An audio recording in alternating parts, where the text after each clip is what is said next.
I don't know about you, but this looks like a cover-up to me. I know this is supposed to look like accountability and transparency, right? The headline insinuates that Netanyahu funding Hamas somehow led to October 7th, but I looked at this a lot closer and this is just very fishy. Let me explain. First off, the intelligence report does admit that Israel was funding Hamas through Qatar, and also that they had, quote, too much confidence in the IDF's high-tech border fence. All of that is chill, but now let me tell you about the red flags. First, the report never mentions Netanyahu by name. That to me seems kind of odd, and my theory there is that they're trying to distance Netanyahu from this whole situation, which will be important in a second. Like, how could he not know about his government funding Hamas or the security protocols at the border? I mean, it's one of the tightest, most secure borders in the entire world.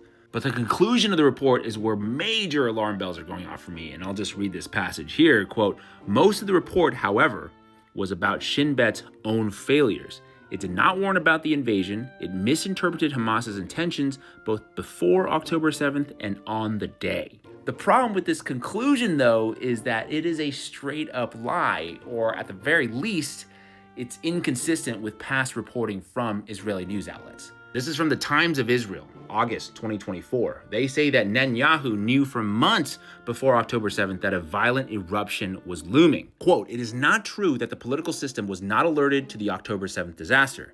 For months, the prime minister and the cabinet ministers received a series of severe and unprecedented warnings and did nothing. Prime Minister Benjamin Netanyahu failed to act and even appeared bored and indifferent to the issue during one joint briefing on the issue. Seems to me that Netanyahu was definitely briefed. Maybe he didn't find those threats credible, but at the very least, he was briefed. I just want to add that the Shin Bet has been known to lie from time to time. This is a Washington Post article all the way back from 1987, where they reported that Shin Bet fabricating evidence and perjuring themselves on the stand were, quote, standard operating procedure. And if we look back into the archives, this is from 2001, a leaked tape of Netanyahu making a pretty stunning admission.